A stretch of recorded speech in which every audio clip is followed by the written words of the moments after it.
You said that this is about salaries and not allowances. Yes. When your government was in power, did you pay out allowances to the then First Lady and Second Lady? Okay, I can confirm to you that the Ministry of Finance never pays allowances. I'm talking about your government. I'm saying my government, the government that I was part of, not my government, a government that I served in, President John Mahama's government.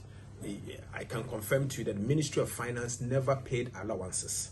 What I know, that has been the practice since the Fourth Republic, the inception of the Fourth Republic, has been that the Office of the Chief of Staff manages some quarterly allowances that they normally give to spouses of the first and second of the president and the vice president. And these allowances are given to them because occasionally, not very often, but sometimes they perform some function of state, and they make delegation, they are sent abroad and to represent the nation, and occasionally they give them these allowances to manage what they do.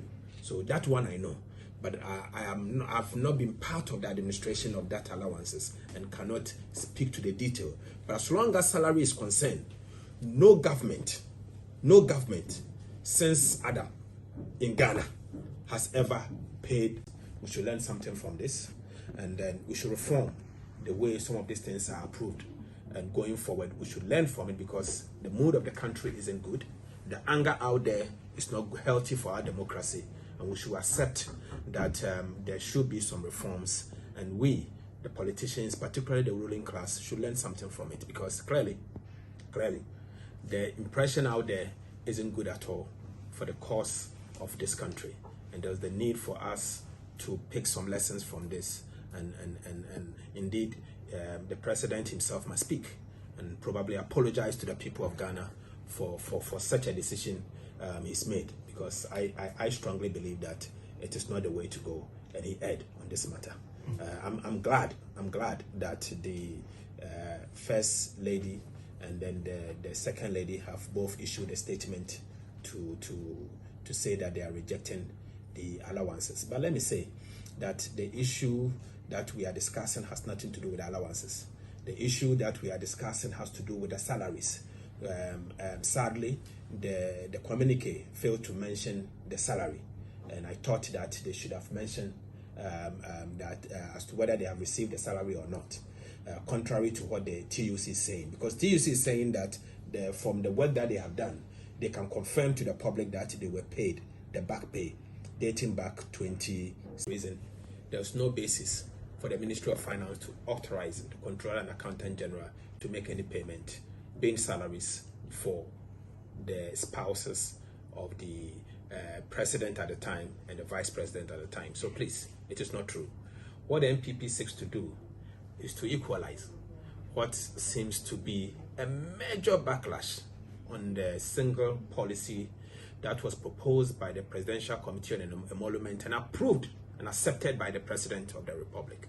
I think it is wrong, and I want to also say that, regrettably, though Parliament may have approved it, I am really disgusted, because I believe that this shouldn't have been approved at any point in time, because clearly, at the time that the government is calling on the public to tighten their belt, at the time that everyone else is worried about what is happening in the economy, it is wrong for the president to pay his wife and the vice president to agree that the wife be paid salary. And what surprises me is that the very committee that had made recommendation to Parliament for approval recognized that they were paid some form of allowances between 2017 to date. So at the same time that they were paid salaries, they are recommending that they should be paid back pay. So the only President Akufo-Addo's government that has set that record. So they are first for the wrong reason. They have decided to pay wages and salaries. I mean, for what basis? In fact, I've just cited the the Presidential Committee on Emolument on Article 71 Public Office Holders Report for 2016 under President Mahama. And this is the report.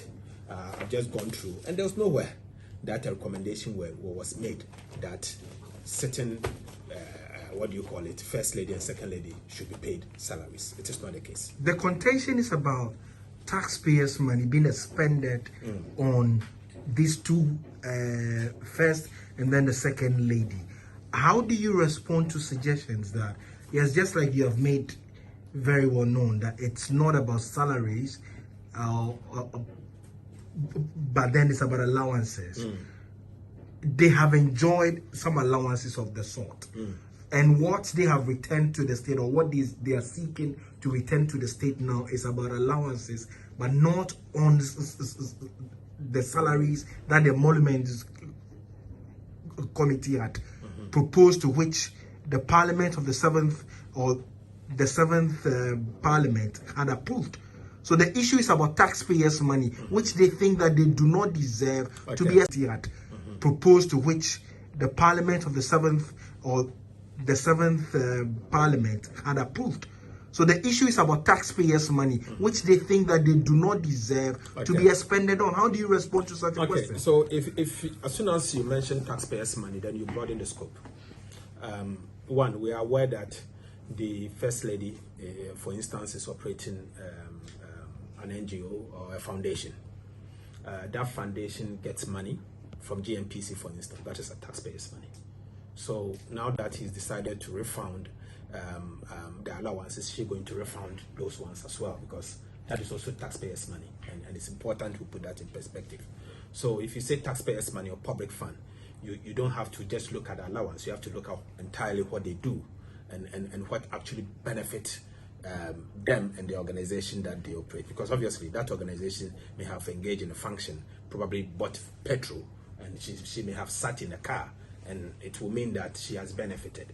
So if you are talking of taxpayers' money, entirely what is due them, then you have to really discuss all of that. For me, we cannot discuss this issue without looking at best practices across the world. What is normally done across countries? Are they paid salaries? No. I don't know of a single country that first ladies and second ladies are paid